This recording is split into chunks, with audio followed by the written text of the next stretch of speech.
Too often there's this misconception that strength training for endurance athletes is bad because endurance athletes are going to put on unnecessary muscle mass and size, and it's ultimately going to make them slower.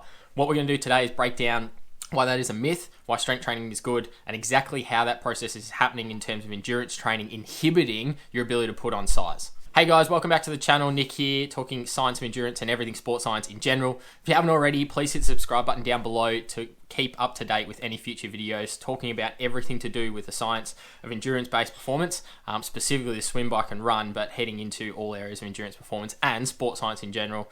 As I said in the intro, today's video is all about breaking down the myth of strength training being bad for endurance performance and the exact reason as to why strength training for endurance athletes isn't going to put on this unnecessary size or unnecessary amount of muscle mass that is going to cause us to then be slower when we swim, bike, run, row, whatever your sport is. Basically, the pathway for endurance performance, for endurance adaptation, and I'm going to throw it up on the screen here, and you'll see that the diagram's a bit cut, and I'm going to get to the second part of the diagram in a second.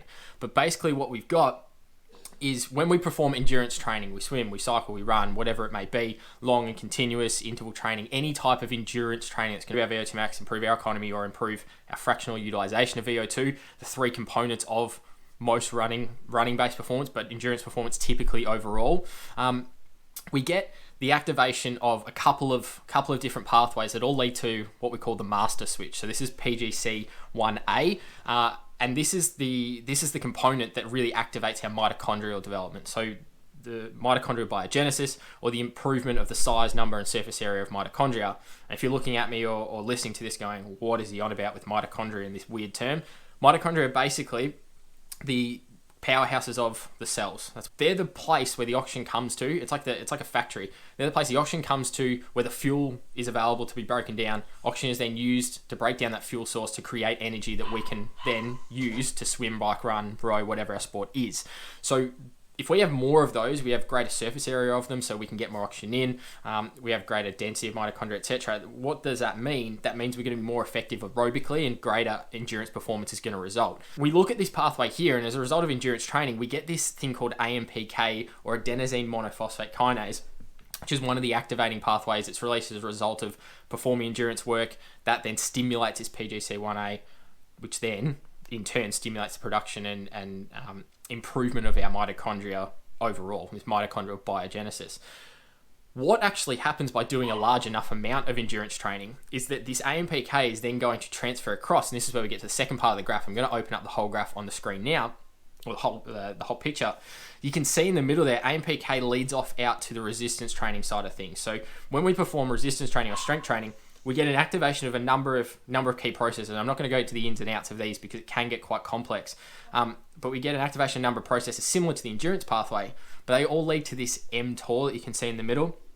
And we don't need to worry too much about what exactly these are, but really that's the master switch for building hypertrophy or building muscular size, is this mTOR component. You can see that then leads to protein synthesis and ends in a result of muscle hypertrophy. So the size of the muscle gets bigger.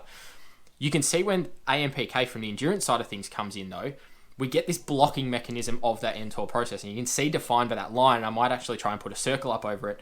You can see the dashed line with the little block at the end. It means we're getting an inhibition of that hypertrophy process. We're preventing the master switch from a hypertrophy perspective, allowing that to work effectively. Whereas we look at the endurance perspective, there's no inhibiting factors there, which is good. That's what we want. We want to improve from an endurance perspective, but we want the blockage of that hypertrophy aspect, because at the end of the day, hypertrophy is growth or size in the muscle itself.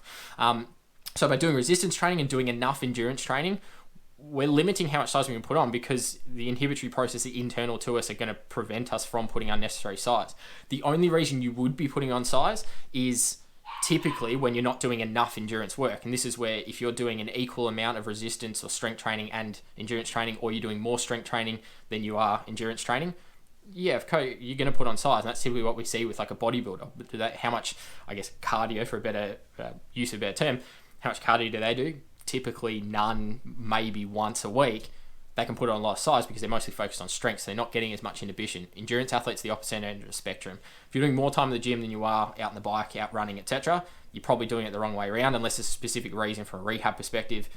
you want to be spending as much time as specific as possible in doing the endurance training, but the strength is there to supplement it. We've already covered some of the benefits of strength training in a previous video, and I'm going to link that up here above so you can go check that one out. The second part of the equation is most endurance athletes typically aren't going to have a lot of what we call type 2X fibers. So these are the muscle fibers, fast twitch muscle fibers, really explosive and powerful.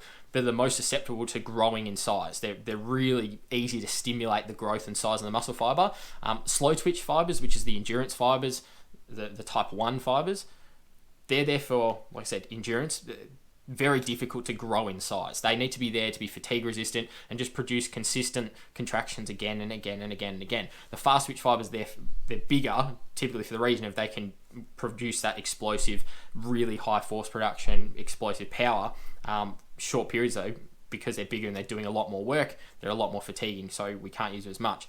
But the genetic split typically for most endurance athletes and high-performing endurance athletes is going to be more towards the slow twitch fibers and less towards that type 2X. Everyone's going to have a combination of the type 2A, which is the floating fiber in between that can do a bit of both. But the type 2X are the ones that are more susceptible to that growth and hypertrophy. And if we're getting the inhibition of those and we don't have much of them in anyway, we're not really going to put on too much unnecessary size overall. So hopefully now you understand why endurance athletes aren't going to put on unnecessary size or unnecessary lean muscle mass, hypertrophy, however you want to term it, purely from the fact that our endurance training is inhibiting that hypertrophy process. So strength training is good, it's a positive, we definitely need to include it, but in the volumes that endurance athletes are doing it, it's not going to cause you to put unnecessary size. So we can completely flat out reject anything that says that strength training is bad for endurance athletes because you're going to put on size. It's a myth. It just doesn't happen. Our physiology doesn't allow it to happen. Our genetics doesn't allow it to happen. Really, the only way you are going to put on size, and can't stress this enough, is if you basically cut out all of your endurance training and just did strength training for a long period of time and then tried to bring it back in. It's the only reason you'd be putting on size as well. So hopefully you enjoyed today's video. Please hit the sub button down below if you want to check out more videos coming soon, and we'll see you in the next one.